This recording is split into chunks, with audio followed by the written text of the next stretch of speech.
Pourquoi Dieu permet la souffrance? Ce problème que tu traverses, cette tragédie que tu traverses, tout ce que tu es en train de traverser en ce moment, peut-être que tu te dis que c'est un accident, ou peut-être que tu te dis que c'est la faute aux gens qui sont en train de t'attaquer, c'est la faute aux gens qui sont en train de te mettre dans ce problème-là, c'est la faute aux circonstances dans lesquelles tu te trouves, c'est la faute à ta famille, c'est la faute à ceci ou à cela. C'est peut-être un accident, mais je vais te dire, mais si je te dis que c'est peut-être Dieu qui a permis que cela t'arrive, pour ton bien, je t'explique pourquoi. 2 Corinthiens chapitre 12 à partir du verset 8 dit: 3 fois j'ai prié le Seigneur de l'éloigner de moi. Et il m'a dit: ma grâce te suffit, car ma puissance s'accomplit dans la faiblesse.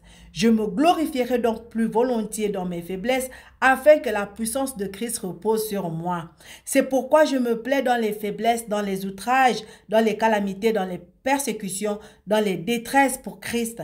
Car quand je suis faible, c'est alors que je suis fort. Pourquoi Paul dit cela?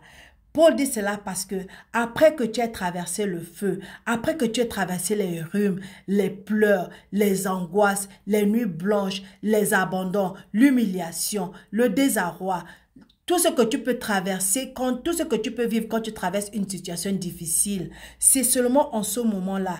C'est en ce moment-là que 1 Pierre chapitre 5 verset 10 prend tout son sens dans ta vie. Et que veut dire 1 Pierre chapitre 5 verset 10? Le Dieu de toute grâce qui vous a appelé en Jésus-Christ à sa gloire éternelle, après que vous aurez souffert un peu de temps, vous perfectionnera lui-même, vous affermira, vous fortifiera et vous rendra inébranlable. Et que 3 Jean chapitre 1 verset 3 aussi devienne une réalité pour toi. Et que veut dire 3 Jean chapitre 1 verset 2? Bien-aimé, je souhaite que tu prospères à tout égard et sois en bonne santé, qu'on prospère l'état de ton âme. Parce que ce qui importe à Dieu, ce n'est pas ton corps, ton corps n'est qu'une couverture, elle n'est pas importante. Ce qui est important, c'est ton âme et ton esprit.